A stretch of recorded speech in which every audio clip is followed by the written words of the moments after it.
Alright guys, how's it going? Curtis here from Spark is on the Loose. We're at beautiful Esperance in WA, and I figured what better time to do not a build video as much, it's more how the electricity flows in my setup. I've done a build video separately, so make sure you check that one out first as it leads on to this one. And in this video, I'll go through where the electricity goes in my setup from start to finish. And I'll cover, batteries, battery protection, battery chargers, DC to DC chargers, and anything really that's 12 volt and 240 in my setup. And I'll go through it in this video. Now, before I get started, I've got to say that you shouldn't do your own DIY wiring. There's multiple reasons why you shouldn't. A couple of them is like insurance and just your peace of mind for your own safety. So I always have to recommend getting a Sparky to do this for you. But yeah, let's get into it and see what's going on.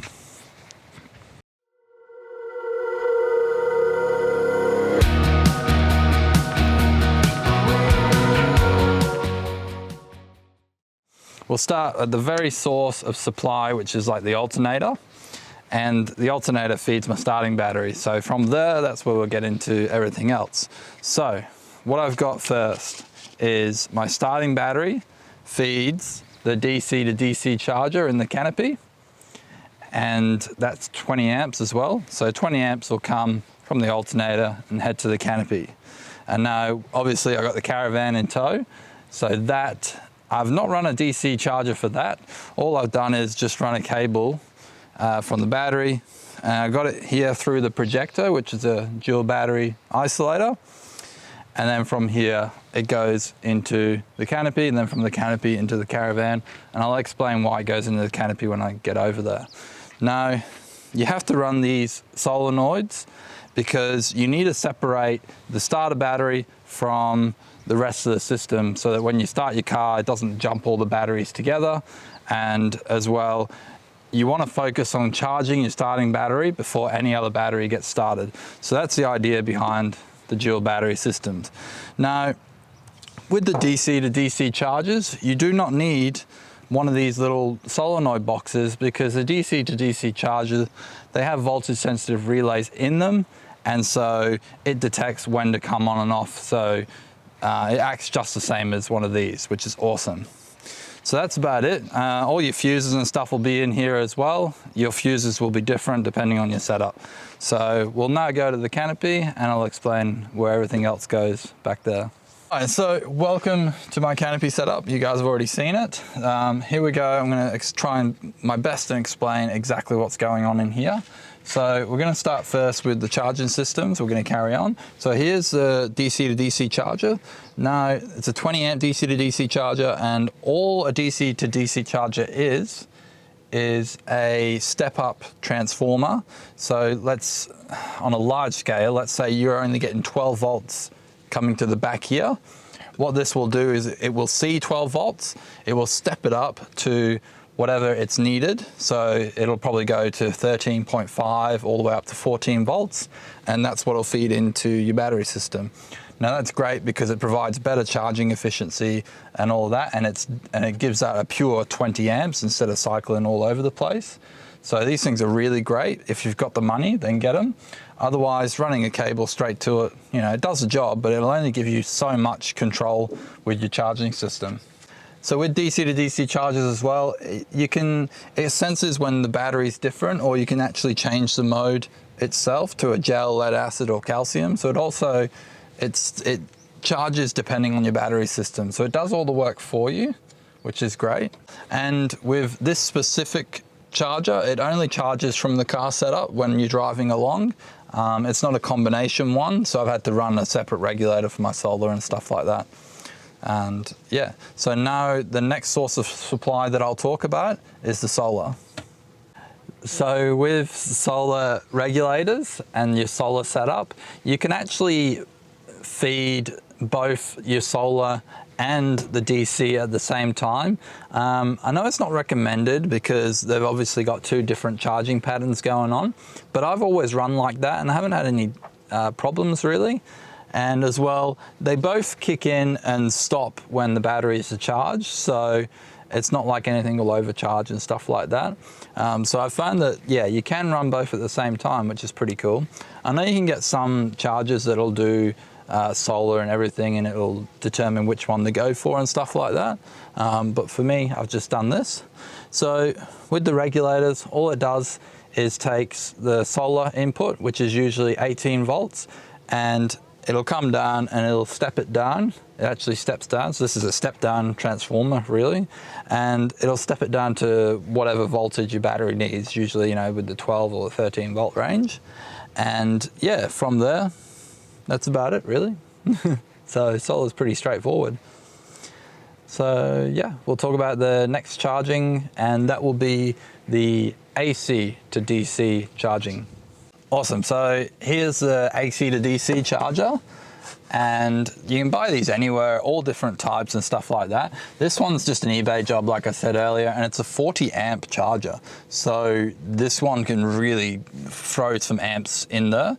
And yeah, what it is, it's just a 7-stage charger. So it'll go through stages of charging. So you really, like, if you don't run one of these, it's always best to put your battery system through one once a month if you can, because what it does is it analyzes your battery and charges it in different ways. You can all YouTube and Google the whole 7 stages and stuff like that. So these are really good for charging your setup. With 40 amps as well, it really whacks it in there. So when I'm plugged into 240, or I've got the Jenny going to boost it up, it'll just do it pretty quick.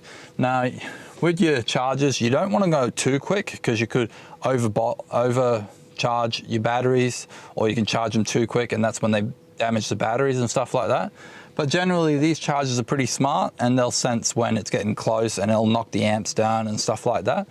So yeah, these are really cool, and I recommend everyone should have one of them as well, if you've got the room. So this is another item that is a must-have, that I believe that is a must-have, and it's something that I've just picked up lately. And it's just this, it's a battery protector. So what it does is it senses, you can adjust it to whatever you want. And I've got it adjusted so that like at 11.7 volts, it'll shut everything off, all my appliances and everything, 12 volts, it'll shut it off. And the reason because of that is if it goes any lower than 11.7 volts, that's when it starts damaging your batteries, and you don't want that.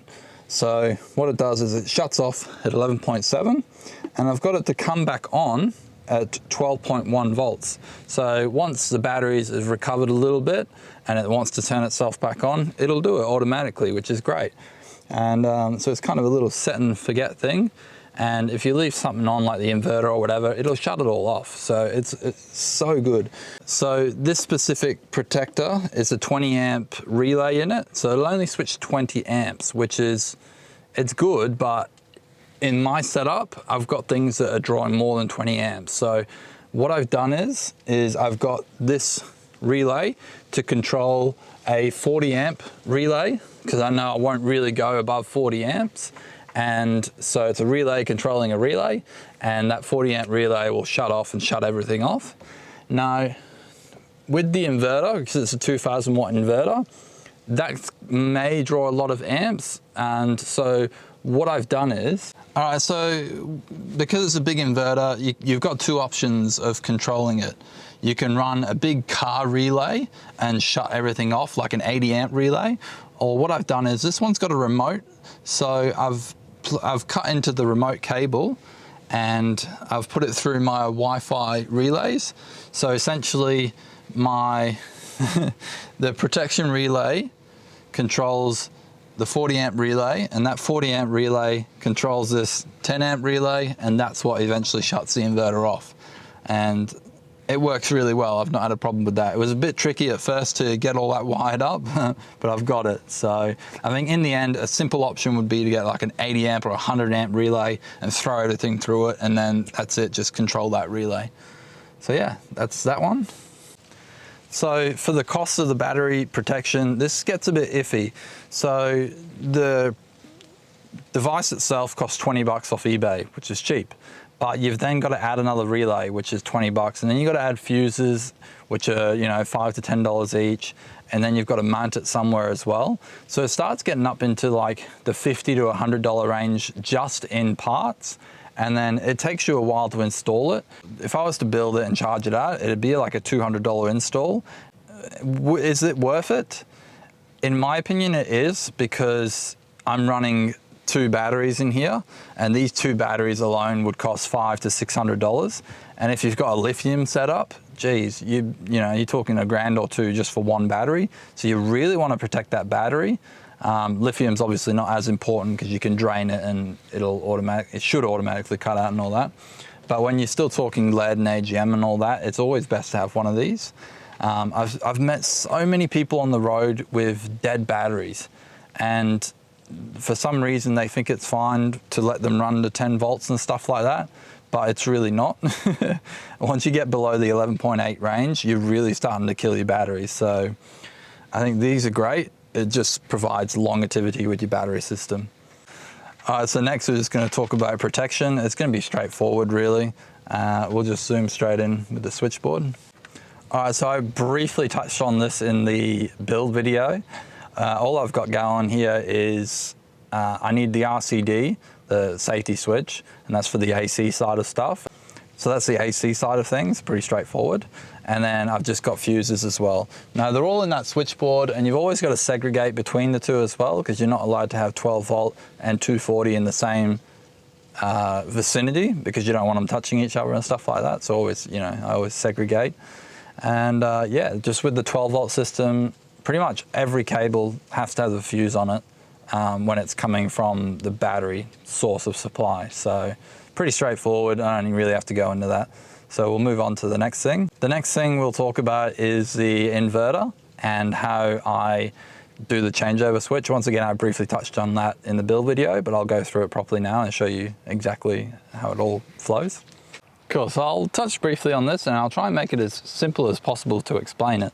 So what happens is when we get to a caravan park, I want to charge my batteries with that AC charger, and I'll also want like the fridge to kick over to AC as well, and that just gives the whole battery system a rest. So what I'll do is I'll plug into the caravan or a socket in the caravan park, and then I'll plug it into the inlet here, and then once I've plugged it in here, I'll go in and I'll switch my changeover switch so it comes from the other option.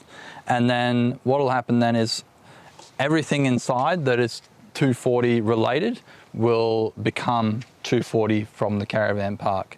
Now, with my fridge, I've got to plug it and unplug it every time because it's not all automatic. You know, you've got to separate some things and stuff like that. So I've always got to remember that if once I leave the caravan park, I've got to unplug the fridge, and I've also got to turn the battery charger off, because once I turn the inverter on, so let's say I moved away from the caravan park and I'm free camping now. Once I turn that inverter on and do the changeover switch, all the 240 then becomes powered from the inverter. So I've then got to just unplug the fridge because I don't want that on the inverter. And I've also got to turn the battery charger off, because then you'll just have, if I don't, you'll just have the battery charger charging itself and it'll just go all crazy. So right here, right now, we're at free camp. So what I've got going on is I've got the inverter on, and then I've got my lead plugged into the outlet. So this outlet is just 240 at the moment. And then I've run that all the way back to the caravan, and I've plugged that in to the caravan. So the caravan's got 240, and also everything in here's got 240. So now I'm just going to touch on the Wi-Fi relays. In the build video, I kept calling these bloody thing Bluetooth relays. Now you can get Bluetooth relays, and you can also get Wi-Fi relays. There's 2 separate ways. The Bluetooth relays is very localized, so it'll work off, you know, Bluetooth obviously. And then with the Wi-Fi relays, it works off your Wi-Fi setup. The reason I went with the Wi-Fi is so I could do Alexa and all that stuff. So what I'll do now is I'll talk about the Wi-Fi relay and how it all works. So what these things are, they're just there's 4 channels, and that means there's 4 relays, and there's a Wi-Fi setup in here which talks to my router in the caravan. And what it does is I'll go on my phone and there'll be an app, and like I'll press on channel 1. You can rename them all that, which will be like the light bar. And I'll press it, and then what it does is it sends a signal to the router sends a signal to here, and that turns on my light bar. Now, these relays are only 10 amp relays, so you got to be careful not to overload them. And so like my light bar, I might put it on another relay and stuff like that. So once again, it'll be a relay controlling a relay. And the reason why I like this so much is because I can access it obviously in the caravan and the car, but when I've left the car, so let's say I've walked down the beach 100, 200 meters, and I've still got phone reception, I can actually use my phone reception to talk to the router, and the router can still control this. So, you know, I could even be like, you know, 10 kilometers away, 100 kilometers away, and I can still talk to the system. And that's the advantage of the Wi-Fi over the Bluetooth, because Bluetooth, you have to be within 10 meters or so. And with this one as well, for it to talk to the router, I had to drill a little hole through the canopy and just get the antenna out here. And that's just so I can get better signals and stuff like that.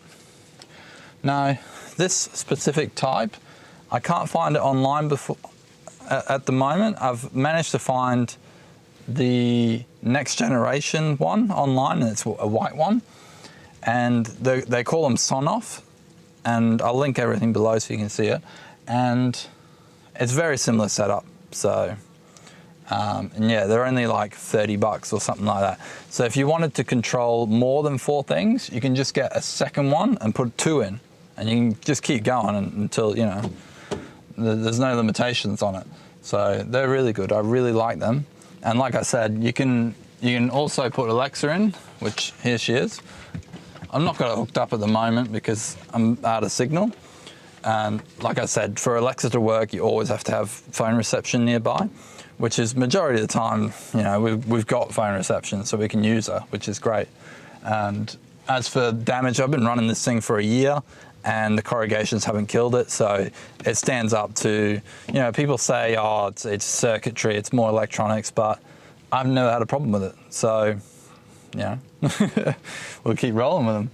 So yeah, that's the Wi-Fi relay setup. As well, you can also get a little remote, so you can, instead of using your phone, you can do a little remote as well. And all of that's in, you know, you can add it all on and stuff like that. So it's a really cool setup. So I figured we might as well bloody show you these things while we're here. This is the remote. This remote came with this one. No, the new one never came with the remote, so you might have to buy the remote separate. But here it is. Here's the 4 channels. And then what I'll do now is I'll turn the inverter on.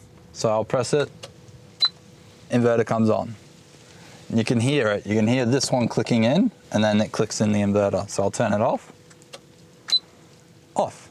So that's how simple the remote is. And that works in the caravan. And so why we did this is so that if I'm in bed, we can watch a movie and stuff, and we can have 240 going, and then I don't have to come outside, unlock everything just to turn the inverter off. So that's why we do this. And it's a little lazy, but not really, because, you know, once you're in bed, you're in bed. And then here's the app, and it's the iWi Link app, and you know, all the instructions and everything is there. I've got a lot of things going on because I've got the caravan hooked up now. But here it is down here. I've called it inverter, and so I'll press it, and the inverter comes on. So straightforward. And I've got the rear lights, light bar, and I've also got spare.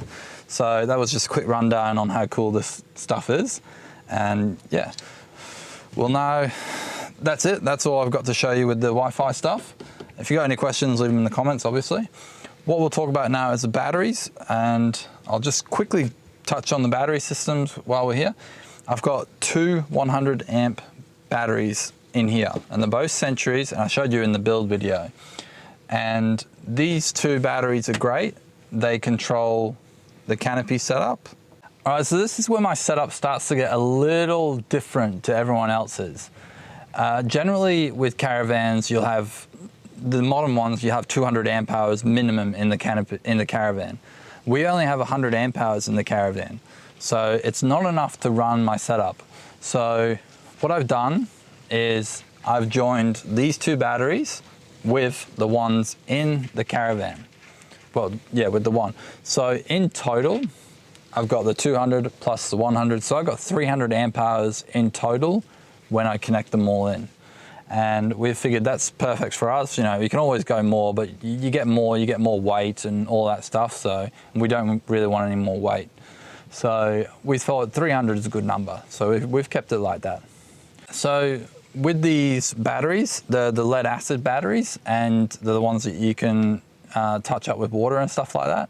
No, the reason the deep cycle ones as well, obviously. The reason we've gone with them instead of AGM and glass and all the other stuff is it's a lead battery in the end, and you know it's still standard for this modern day. You know, yeah, we're eventually moving on to lithium and stuff like that, but at the moment it's still a bit pricey to move on to lithium, so we just stuck with this bog standard lead acid. I don't really have any issues. Like I said, I've got the battery protector there, so it stops it from dropping below 40% and all that stuff. So a lot of people tend to overthink batteries, and they get too involved in batteries. And in the end, you know, just keep it simple, keep it straightforward, and you know, everything will work normally, you know. Yeah, you might get an extra year or so out of the glass ones, but you know, but for us, once you've got the right setup, that's it. You know, we haven't really had to touch it much since leaving. All right, so earlier on in the video, I mentioned that the caravan charging was a little different because it went into here first and then there. So, and this relates to how I connect all the batteries together. So what I've done is I've had it so that when the car started, it provides 12 volts all the way through and charges the battery in a caravan separate to these batteries in here. So that means I've got 20 amps in here feeding these, and then I've got a cable running all the way through, and I've measured it with the old clamp meter, and I'm getting 10 amps to the back. So I'm essentially, by keeping it separately, I'm getting an extra 10 amps of charging, which is great. And that's all the battery needs in the caravan anyway, 10 amps. It's perfect for a 100 amp hour battery. So what happens is when I turn the car off, or the ignition, when I turn the ignition off, there's a relay in here that will also turn off. And what that does is it then connects these two batteries to the caravan battery. And so vice versa. When I get back into the car and start the car back up and drive off, the relay will kick open and it'll provide that charging path. So it can be a little confusing to some people, that setup, but if you get your head around it, it's pretty straightforward, and it just gives you that extra charging. I mean, realistically, you could make it really easy and put another one of these in, but these are $200 each compared to a $20 relay, so that's why I went with that other method. So yeah, that pretty much explains the battery system. So that pretty much wraps it up, guys. I'm pretty sure I've covered everything in my setup. If you've got any comments or anything like that, leave them in the comments below and I'll answer them. And yeah, so just make sure you like, subscribe, and follow our travels and stuff like that. And another, just real quick again, don't do this yourself. Get someone who's licensed to do it and stuff, and cover your bum. But yeah, get out there and enjoy the camping. So yeah, we're gonna get back into it now and enjoy the rest of what Esperance has to offer. Thanks, guys.